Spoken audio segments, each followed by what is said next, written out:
Hello, this is Darrell Castle with today's Castle Report. This is Friday, the 30th day of June in the year of our Lord 2023.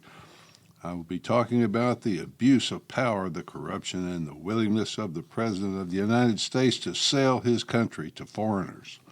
Some of them enemies, or at least very hostile to America, for money. Did he do that, or was it just Hunter? That's our subject for today. It saddens me greatly to have to discuss such things, especially on the Friday before the 4th of July, but nevertheless, wishing that it had not and is not happening won't make it so. It appears that the President of the United States is so vile, so wicked, so totally corrupt that he used his son as a conduit to extort money from foreign corporations and foreign governments in exchange for favors and influence from the Vice President and currently the President of the United States. The accusations I just mentioned are, as Ron Paul stated, imminently impeachable. Will the President face impeachment charges over any of the corruption that he appears guilty of? I doubt it very much because of past behavior of this government and the weak, gutless nature of Republicans in Congress. More and more evidence pours out of the cesspool of House Oversight Committee hearings every single day, but it gets nothing more than a nod or a raised eyebrow from the Democrats. When did members of the House and Senate transition into advocates for a corrupt president? With each new whistleblower allegation, the Democrats say, well, it appears that you've got Hunter dead to rights, but Hunter is not the president. You haven't laid a glove on Joe. Next, an audio recording of a conversation apparently made in the president's home office appears, and its words clearly make Joe the mastermind behind the influence for money scheme. Quote from the recorded conversation with a Chinese energy company executive whose company was connected to the Chinese Communist security apparatus. Quote, I am sitting here with my father. We would like to understand why the commitment made has not been fulfilled. Tell the director. I would like to resolve this now before it gets out of hand, and now means tonight. And Z, if I get a call or text from anyone involved in this other than you, Zhang, or the chairman, I will make certain that between the man sitting next to me and every person he knows and my ability to forever hold a grudge that you will regret not following my direction. I'm sitting here waiting for the call with my father, end quote. Photos show that Hunter was at his father's Wilmington, Delaware home on the day he sent the message. The House Ways and Means Committee received it from IRS Supervisory Agent Gary Shapley, who alleges a cover-up in the tax fraud investigation of Hunter. $5 million appeared in the Biden account shortly after the call, but the president continues to insist that he never discussed business with Hunter on any occasion. Evidence to the contrary is now substantial. Hunter's lawyers more or less admit that the call was real, but insist it had nothing to do with Joe. President Nixon once famously said, quote, people have got to know whether or not their president is a crook. Well, I'm not a crook, end quote. Well, President Nixon did not have the luxury of having the Attorney General of the United States on the leash to do his bidding and block all efforts at prosecution honest agents might attempt to bring. It appears now that some of the agents at Department of Justice, FBI, even the IRS were at least attempting to do their jobs and pursue evidence, but they were blocked by superiors at every turn.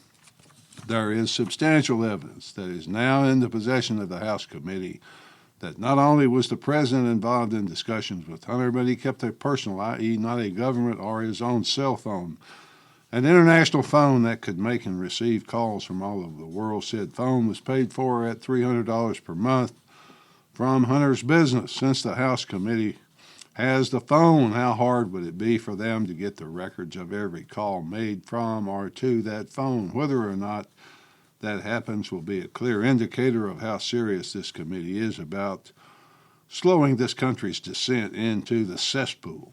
The executive from Burisma, allegedly extorted by the Bidens, said he talked to Joe and recorded the conversations. Perhaps Joe used his global phone to take and make those extortion calls. Sadly, Joe Biden is not the only one accused of corruption in this case. I'm not talking about the entire Biden family, many of whom are admitted crack addicts with its associated problems. No, I'm talking about the agencies of the federal government.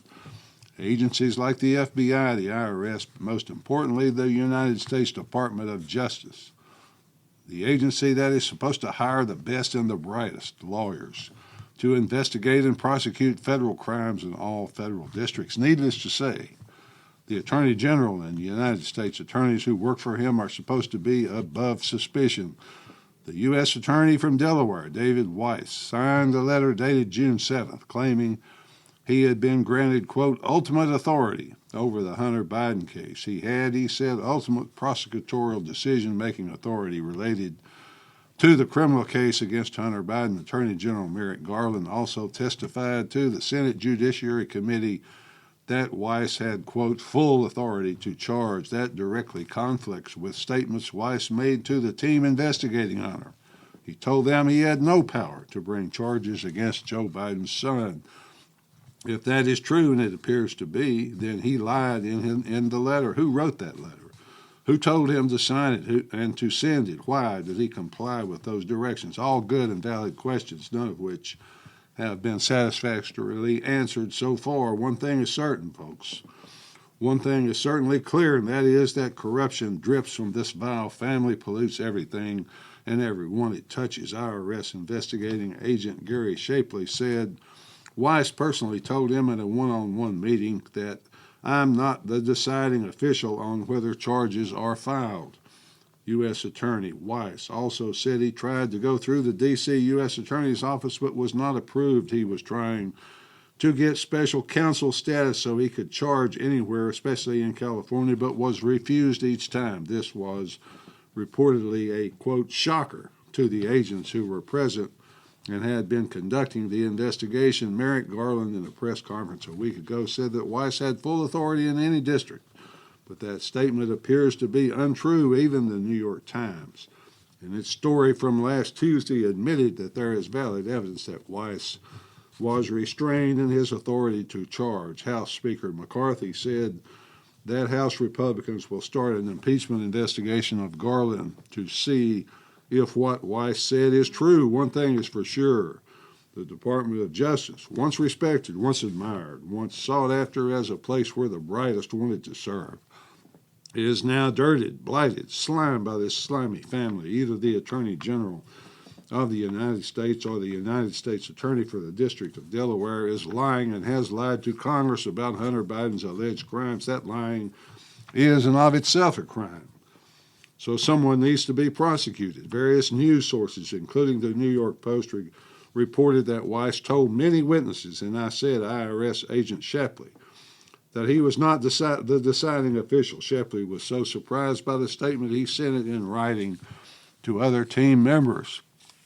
This all seems like whistling through the graveyard to those of us on the outside looking in, but we do know that allegations are not enough. Real evidence is required. If the House brought a bill of impeachment against Merrick Garland, he was tried in the Senate. What are the chances of a conviction regardless of the evidence? Perhaps the chances are zero in the Democrat-controlled Senate, but it would at least produce that real evidence I mentioned. Weiss could testify, as well as those 6 witnesses who said he told them he did not have charging authority. If they whitewashed it, then the country, especially the Democrat country, would at least have to look at itself in the mirror.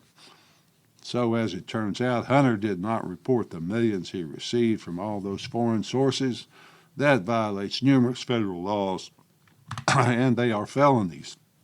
Hunter's plea deal, however, is 2 misdemeanor charges, no jail time. This stinks to high heaven. It stinks, permeates the entire nation. We have to start asking ourselves what kind of people we are right now, because banana republics are insulted to be mentioned with us. However, the misdemeanor deal will go before a judge on July 26. Maybe that judge is honest, maybe, but we will see. Hunter is what in banking parlance is known as a PEP, or politically exposed person. So numerous safeguards must be met for him to transfer any funds offshore. I often have to transfer funds for my nonprofit here in America to a nonprofit in Europe, so I know how onerous it is, unless you are the first son, of course.